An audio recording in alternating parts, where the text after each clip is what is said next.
Welcome to April's Garage.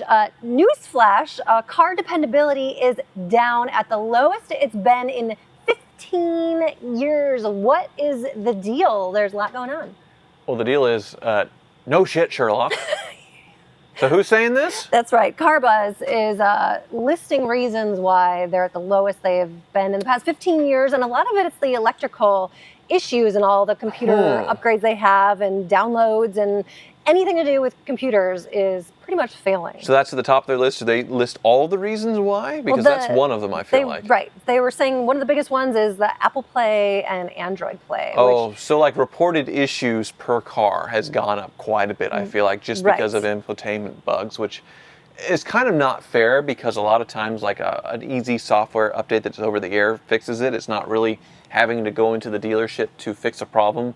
Although with the Lyric, they don't have over-the-air updates. We have a 2023 Cadillac Lyric, and it had to go and get all the software updates that it had for 2 years worth and took hours and hours. Right. Unlike Tesla, where it just, it's got a new update this week. So a little different. Well, there's something about a textile button or dial that your air conditioning's going to be on, your radio's going to be on, and there's not a lot of buttons and weird, and the weather can kind of mess with kind of the digital display as well. And back in the day, stuff kind of worked in a different way and it worked better. I do feel like that they need to have a separate bucket for software issues on car reliability surveys to this day, because if it's something that a small update, to where now your phone picks up correctly, or as far as a radio station or some little weird glitch, it doesn't count against the car's full reliability score as far as like, it gets kind of the same as an engine or a transmission failure, the average per car issues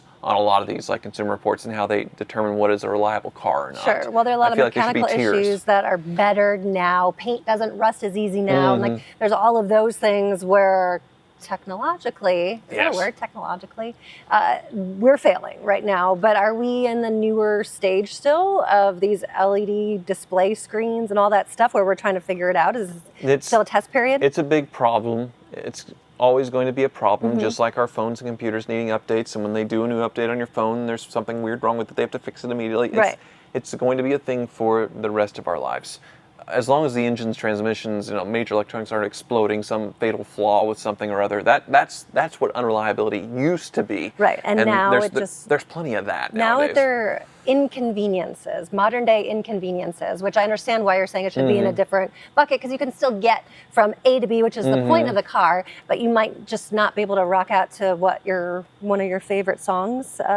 I suppose. Which would be, what is your test song? Careless Whisper. Careless Whisper. Because it has everything in it. It has, classical saxophone, when Tyler gets jazz a new sax, car, he tests bass, the radio out vocal range with this song to make sure that it is as robust as it should be. I feel so unsure. Yes. As I take your hand. It's important. Now, obviously, they're talking about Apple CarPlay and Android are problems. Also, kind of cell phone integration as well, and these wireless charging stations that are very buggy. That charge your phones really slowly and make them extremely hot. That's what those charging pads do. Right. Yes. I like the layout of the Plaid where it's kind of driver-centric, where you can still see it. Now, in the Lyric, it's the worst design for charging your phone, which you could still get from A to B. So I feel like this shouldn't be kind of a mechanical type of issue. It's just an inconvenience. But there's like a little slot in the center console that's vertical that you slip your phone in so you can't even see it while it's charging, which doesn't sound that bad to me. I need for GPS. I'm new to Kansas. I don't know where I'm going ever. I need my GPS, so that's kind of a tricky thing. But like you were saying, all of these things aren't a huge inconvenience. Right. They're just something that we're spoiled now. Okay. And we're used to. A lot of companies are saying that the hybrids are getting worse. The mass-produced hybrids and plug-ins are more reliable. Completely electric plug-ins are more reliable now. Than hybrids? I would agree with that, because there's a lot of companies doing hybrids with the technology they don't understand. Toyota got it right with the Prius. Everybody just needed to copy that, the planetary drive gear driven transmissions and CVT rather than some belt CVTs.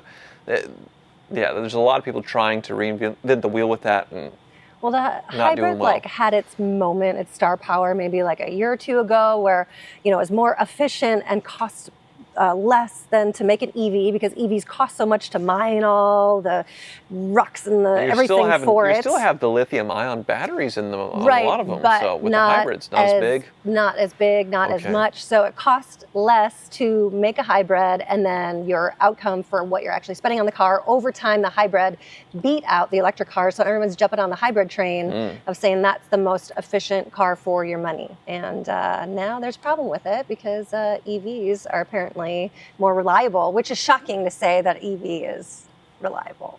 They're pretty simple at their principle as far as just a battery, a way to convert that battery energy into a drive motor. That's it. Right. Not an engine, transmission, differential, drive shaft. I'm doing it in a strange order, but yes. So they're now saying on average cars sold new in 2022 have had roughly 241 problems per 100 units sold, which is a lot more than the previous year. That's like so like 2.5 per car. 13% increase of problems versus like year over year. A little over 1 issue per car. Right. So it's doubled. A lot of issues. Huh. Which sounds like your show, Car Issues, that you had a motor trend. Yes. So this is perfect for you. So do they talk about the other half that's making cars so ridiculously unreliable? What would that be? Is the article done after that? Yeah. Well, they failed. They have completely failed, in my opinion, because the other half of it is the stricter EPA mandates that are probably going to get abolished or scaled back dramatically. We know that's going away with the new sheriff in town as far as old Donald there, but right. Will old Donald completely scale back as far as the emissions regulations, which were going to be pretty strict. So you're saying more strict than they were last year? So like the CO2 gallons per mile or however they calculate it was going to be halved by 2026. And in order for automakers to do this, they have to make smaller 4-cylinder turbocharged high-strung motors. Right. Really complicated, really compact, overstressed, especially when they're put in crossovers and SUVs. Or like my baby and Bronco. They're not going to last. Total joke. They need to completely. So I have an idea, a grand vision. The land, 150 acres, is for sale around me. And if a billionaire wants to come in and build a car factory around this 150 acres, I would CEO it. And we would just basically build the square body again. Make it as safe as it possibly can be. What? Chevy. Truck? Yes. Okay. Make it as safe as it possibly can be as far as like the way Elon went crazy with safety. Make it incredibly, incredibly safe. Don't compromise on that. Are you talking about like 500 airbags just to implode if it crashes? Safe. Very safe. I mean, as far as the structure and everything else, because the square bodies, the cabs would just sort of explode. What materials would you use? It'd still be a stamped steel truck. Here's the thing. We'll put a catalytic converter on it. Right. We'll do the same. With a cage around it so no one can steal it. We'll do the same amount of emissions that my 2005 Cadillac Escalade has. Right. We'll make it safer. We'll make it stronger. It'll have a V8. It'll be very simple. The only thing the screen is for, a little screen for Apple CarPlay or Android Auto, one of the two. A lot of bugs. Simple gauges, 30 grand the base price. If you want a fancy one, it's going to be 40, 45 for a 4-wheel drive, leather, all that stuff. Keep it simple. Right. It could be the KISS car. Keep it simple, stupid car. It could be the Kansas car. The KISS car? Just the Kansas, the Wichita, the Andover. I don't care about the name, but that is what people are just dreaming about owning, and they can't with today's offerings. It's overcomplicated and just stupid. I mean, like, I thought you liked the Maverick, though, and that's right the Maverick's up your alley. A hybrid. It's cute. It's fine, but it's an EcoBoost 4-cylinder unibody. Right. The hybrid is a front-wheel drive. Only thing they're making them all-wheel drive now. But just to throw some math at you. Okay. These EPA mandates and what is making cars having to be turbo 4-cylinder smaller engines. And it was kind of hard to find the information as far as the carbon footprint of my 2005 Cadillac Escalade. So this is on one website. And to go 15,000 miles in my 2005 Cadillac Escalade, it would generate 8.91 metric tons of CO2. Right. Now, I couldn't go past 2020 in this graph estimator thing. They didn't update the list of cars and their emissions. So as new as I could go is a 2020 Cadillac XT4. So in comparison, this is a 4-cylinder turbo crossover Cadillac. The newest I could find on this website, 5.49 metric tons for the same amount of mileage. So 5.4 versus 8.9. So 4 more metric tons for 15,000 miles to drive my Escalade. Right. Not quite double. Right. But that's a significant number. It's a significant number, but let's put it in perspective, because the Escalade will last us for the rest of our lives. It will easily last 2 or 3 times as long as that XT4, and it costs the same amount of money in 2005 as that thing cost in 2020. Are you going to be buried in it? It costs anywhere like from 6 to 10 metric tons per car to build it in CO2 emissions. They're saying like 10 for an electric car, Right. and 6 for a normal car. Right. As far as the CO2 emitted from the factories and the mining and everything else to build the car. Right. So, well, and that's what I was talking about with hybrids earlier, where that number makes sense because it doesn't use as much carbon to make them. right. And so your cost over the environment and the actual money cost is the best for a hybrid. Yeah, people make the argument about the electric cars, still messing up the environment because it's more to make.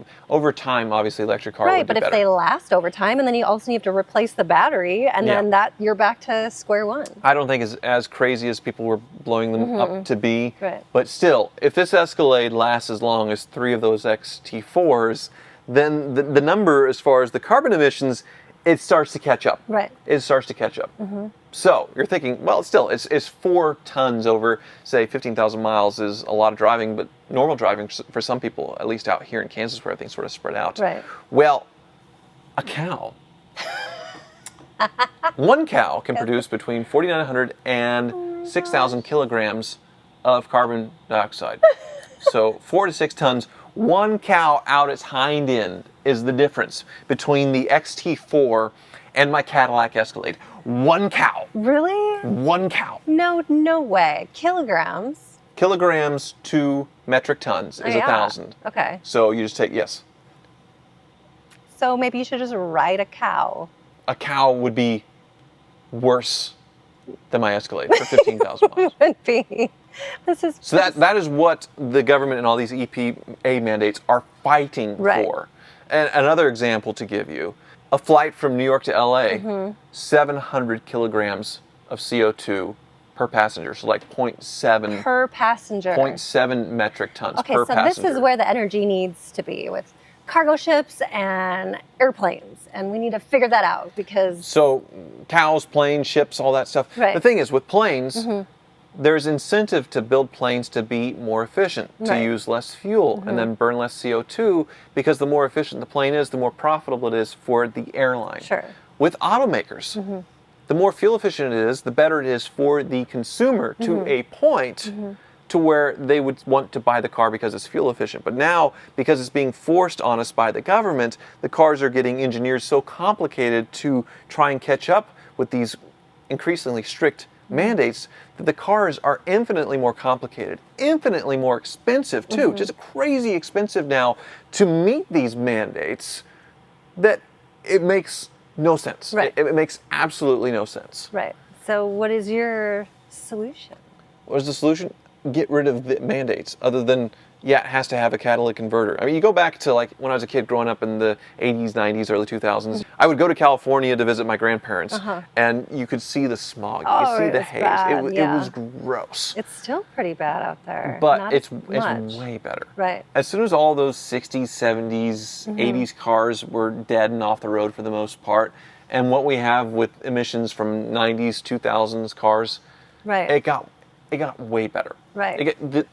Well, so like this is good. in Chicago, you have to pass an emissions test. In Kansas, you don't have to. But what happens if I had an old classic car in Chicago? Do I have to get it passed? I think it's exempt for emissions? antique. In California, Okay. there's some weird things, but there's a lot of cars that are California exempt when they Right. sell them because they're not emissions compliant, even though they're a 40-year-old vehicle. Sure. But I think we're at the right mark. Not to keep talking about how amazing the 2005 Escalade is, but I think we're at the right level right here of reliability and cleanliness. And you do a V6 version with the 4.3 V6 or the 3.8 V6, and once again, the right mix of reliability and good fuel economy and emissions. And this turbocharged, overcomplicated junk is causing huge issues for the consumer in higher purchase price, lower resale value because they don't last as long, and then they have to replace the car sooner because they die. Right. The cars die sooner. Right. But are we needing to just get over the hump of design and efficiency, and we're learning as we're going? And so in another 10 years from now, this conversation will be like, they're crazy for even talking about keeping these older vehicles. Look, the new ones that we have are so much better. There has to be some new engine to come out other than internal combustion. It has to be something different because with internal combustion, you need displacement or you need forced induction, more fuel, more air, all that stuff. It's sort of one or the other, and they've sort of reached their peak, and now they're getting more compact, but they're forcing more air and fuel into it. Sure. And the cars are having to rev higher, work harder, have like 10, 12-speed transmissions to make it low RPM on the highway, and those transmissions are complicated and blow up. It's too much. Well, you're saying a new engine, which is what we're trying to do right now with electric. Are you saying like we need a different fuel? Are we going hydrogen powered? Electric where could are we win. going? Nuclear power. There could be a new version of batteries that last 1,000 miles. There's plenty of breakthroughs. There's plenty of breakthroughs they talk about every month, like the new breakthrough battery. We'll see. We'll see. But for now, if they roll back the mandates, hello billionaires watching this channel, we can put a factory right over there. We can start building canyon arrows, basically. You know, like out of The Simpsons or whatever. Like. Wait, the child drawing car? You want to do that? Yeah. That's canyon arrow. Ha ha. That'd be fantastic. All right, you work on that. Thank you so much for watching.